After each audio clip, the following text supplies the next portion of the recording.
Bismillahirrahmanirrahim. Assalamualaikum warahmatullahi wabarakatuh. Alhamdulillahirabbil alamin. Wassalatu wassalamu ala asrafil anbiya wal mursalin wa ala alihi wa ashabihi ajmain, amma ba'd. Terima kasih atas kesempatan yang diberikan.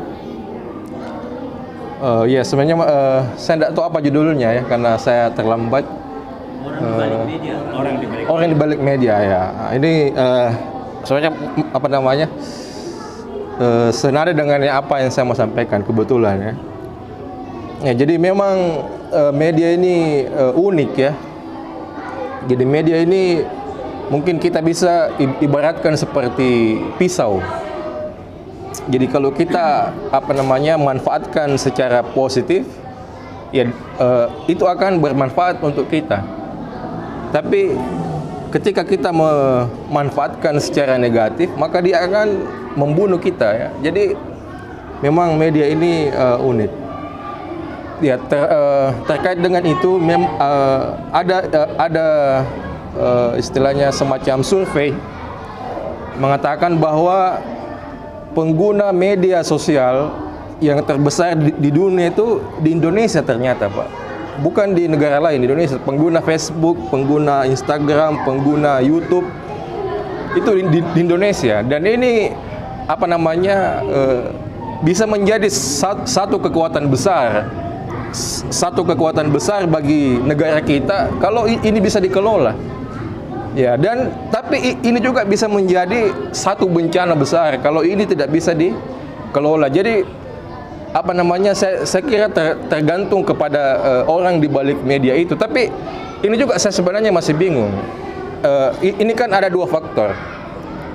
Apakah tergantung dari orang yang di balik media itu, ataukah tergantung dari orang yang menggunakan media itu? Jadi ada yang mengatakan bahwa yang salah itu apa namanya media-media yang orang yang membuat media yang tidak netral. Jadi taruhlah misalnya ada koran atau ada TV atau ada majalah berpihak kepada seseorang atau dia punya niat buruk lah. Jadi dia memang warnai media dengan buruk sehingga apa namanya terjadi ini di masyarakat.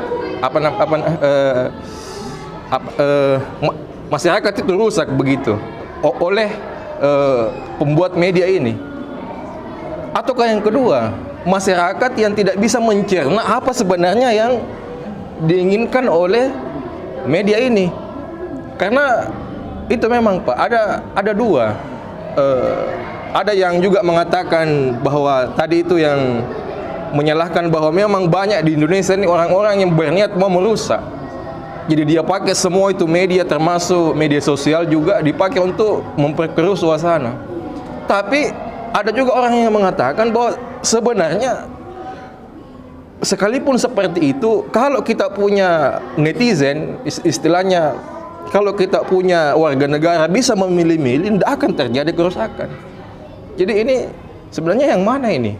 Yang membuat ya saya apa namanya saya sampaikan saja langsung bahwa mungkin salah satu yang membuat negara kita buruk ya, mungkin citra atau apa, mungkin itu salah satunya karena media.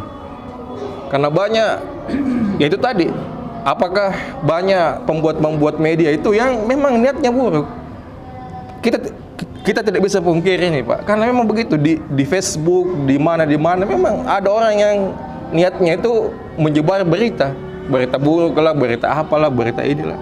Tapi ada juga bahwa mengatakan bahwa memang netizen kita itu ya jauh dari agama, jauh dari apa namanya Pancasila, jauh dari nilai-nilai sosial kemasyarakatan, sehingga mereka tidak mampu untuk menyeleksi, oh ini berita benar, ini berita tidak benar, ini berita begini, ini yang harus diikuti, ini yang tidak boleh diikuti. Jadi meskipun saya sih kalau pribadi saya cenderung mengatakan bahwa yang salah ini yang pembuat media.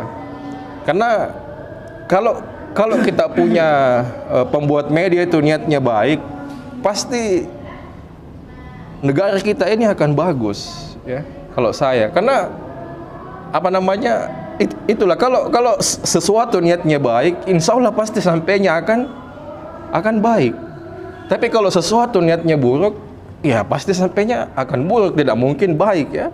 Meskipun kadang niat baik itu disalahartikan sebagai keburukan, tapi insya Allah yang sesuatu yang niatnya baik itu pasti akan baik. Ya, jadi kalau saya cenderung saya menyalahkan yang pertama, Pak, bahwa memang kita ini di Facebook, di Instagram, di mana, memang banyak orang yang niatnya sudah buruk. Oh, saya mau bikin ini, bikin gaduh, bikin ini. Termasuk kampanye ini. Saya mau bikin calon di sebelah. Saya mau bikin ini calon di sebelah. Saya mau bikin calon. Dia buat inilah supaya gaduh. Ya, jadi saya mau sarankan kepada kita ini semua. Jadi kita harus awali semua dengan niat baik. Jadi ini juga mungkin dinonton oleh pembuat media, harus kita niatkan dulu bahwa ini media kita, ini kita mau memperbaiki. Nah, termasuk juga ini mencoblos tanggal 14 Februari, harus kita baca bismillah dulu, Pak, sebelum kita mencoblos. Kemudian kita niatkan siapapun yang kita pilih ini akan baik untuk negara kita. Insya Allah kalau kita semua niatkan begitu, siapapun yang terpilih 1, 2, 3, insya Allah Indonesia akan baik. Wassalamualaikum warahmatullahi wabarakatuh. Terima kasih teman-teman sekalian telah memberi inspirasi dan pernyataan-pernyataan tentang media. Memang kalau kita bicara tentang media ini sangat luas pengertiannya, ya. Tidak terbatas dengan media komunikasi saja. Seperti tadi dikatakan ada media tanam, ada media di laut juga, media namanya itu karena orang mencocok tanam rumput laut, ya, seaweed di sana. Jadi luas. Tetapi kali ini kita lebih cenderung berbicara tentang media komunikasi, ya, antar manusia, dan terutama Allah Subhanahu wa taala turun Al-Qur'an ini kepada kita dari Lauh Mahfuz melalui Jibril ke Muhammad, baru dicetak seperti ini. Jadi perjalanannya memang jauh. Nah, jadi yang saya katakan, jadi kalau kita bicara tentang orang-orang di belakang media, di sana itu ada pemilik modal yang punya media. Yang kedua, ada orang yang menyelenggarakan program-program untuk media itu sendiri. Jadi ada orang-orangnya. Tentu yang kita harapkan mereka adalah orang-orang terampil dan profesional, tidak memihak, ya. Seorang wartawan itu tidak boleh memihak, dia hanya di tengah. Dia bagaikan jembatan, ya. Dia menjaga di situ. Kalau ada truk mau masuk, dia periksa dulu. Truk itu ibaratnya informasi, dia periksa dulu. Wah, ini apa betul atau tidak? Kalau tidak betul, dia tidak kasih lewat itu mobilnya. Ya, jembatan, jadi sebagai jembatan ini media kalau informasi. Nah, dengan demikian orang-orang yang bergelut di situ diatur dengan undang-undang pers. Ya, diatur dengan undang pers. Itu ada undang-undangnya. Ada juga undang-undang ITE. Nah, itu diatur semua. Jadi kesimpulannya adalah karena kita semua ini adalah pelaku media, maka berhati-hatilah apabila kita mendapat informasi dari seseorang ataupun dari media, terutama media sosial. Jadi sekarang media ada media utama, ada media sosial. Media utama itu adalah media yang bekerja secara profesional, yang orang-orangnya dididik untuk bekerja tidak memihak dan segala macam. Jadi seorang wartawan misalnya meliput sesuatu peristiwa, misalnya ada persengketaan, dia ada di tengah, makanya dia di media, dia di tengah, ya. Media itu adalah orang tengah, tidak boleh memihak kiri kanan. Jadi cover both side, mengcover dua sisi, ambil informasi sana, ambil informasi sini. Jadi baru dia gabung ke dalamnya, baru dia siarkan. Jadi mesti terverifikasi, teruji itu informasi, baru bisa disebarluaskan. Termasuk kita juga, kalau kita penulisan beri saya informasi ada begini, jangan dulu siarkan sebelum diteliti, dilihat dulu. Al-Qur'an kan mengatakan tadi begitu. Ya, inja'akum fasikum binaba'in. Ya, fatabayyanu an tusibu qauman bijahalah. Jadi kalau kita terima informasi, periksa dulu kebenarannya, baru kita sebarkan ke orang lain. Kalau tidak, kita menyesali perbuatan nanti, ya. Ini Allah mengatakan, bukan saya. Nah, inilah yang inti daripada yang saya mau katakan ini, orang-orang di belakang media. Ya, itulah. Tapi saya yakin kita semua di sini sudah tahu itu, ya. Kita kan semua orang beriman di sini. tidak ada yang ini. Dan kita akan belajar terus-terus karena tidak ada manusia paripurna ya Pak Nur ya. Nah, yang ada adalah keikhlasan untuk menerima kekurangan. Jadi kalau saya ada kurang-kurangnya ya, itu manusiawi sifatnya kan, begitu ya. Ya, itulah mungkin sekedar diskusi kita kali ini. Mudah-mudahan ada manfaatnya, satu sama lain saling sharing sehingga bisa kita menambah wawasan ilmu kita. Dan ini memang tujuannya media ini kita buat. Sebenarnya kita ini sudah pelaku pembuat konten ya, konten kreator. Di media sosial ini muncul semua konten kreator dan saya akui bahwa sekarang luar biasa anak-anak kemajuannya ya. Coba kita lihat di YouTube itu teknologinya bagus.